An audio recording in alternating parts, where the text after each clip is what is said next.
বর্তমানে পর্দায় খুব একটা দেখা যাচ্ছে না চিত্রনায়িকা শবনম বুবলীকে। তবে মাঝে মধ্যেই সামাজিক যোগাযোগ মাধ্যমে বিভিন্ন ছবি কিংবা ভিডিওতে ভিন্ন ভিন্ন লুকে নজর কাড়েন তিনি। এবারও তার ব্যতিক্রম হলো না। নববধূর সাজে নেট দুনিয়ায় রীতিমতো ঝড় তুলেছেন চিত্রনায়িকা শবনম বুবলী।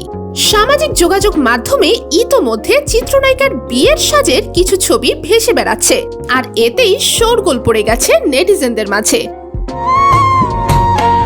আর সেসব ছবি ঘিরে রটে গেছে নতুন করে বিয়ের পিঁড়িতে বসেছেন বুবলী। কেউ আবার জানতে চেয়েছেন অভিনেত্রীর সঙ্গে বরের সাজে থাকা অল্প বয়সী ছেলেটির নামও।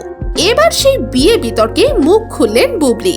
সম্প্রতি এক ওয়েডিং ফটোশুটে অংশ নেন তিনি। সেখানেই তোলা কিছু ছবি ভাইরাল হয়েছে সোশ্যাল মিডিয়ায়। সঙ্গে ছিলেন তরুণ মডেল ওয়াসিফ খান। কিন্তু মডেলের সঙ্গে বুবলীর বয়সের পার্থক্যটা স্পষ্ট, যে কারণে তাদের ফটোশুট নিয়ে কৌতূহল সৃষ্টি হয়েছে ভক্তদের মাঝে। অনেকেই আবার নায়িকার সঙ্গে তরুণের যুগলবন্দিকে জুটি হিসেবেও দেখছেন। অভিনেত্রী জানায়, সব সময় কিছু ভিন্নতা না আনলে সেটা নিয়ে আলোচনা হয় না। আমরা ফটোশুটের সময় জানতাম এটা নিয়ে আলোচনা হবে, কেউ পজিটিভলি নিবে, কেউ বিষয়টা ভিন্নভাবে দেখবে। সেদিক থেকে আমরা সাকসেস, কারণ সবাই এটা নিয়ে কথা বলছে।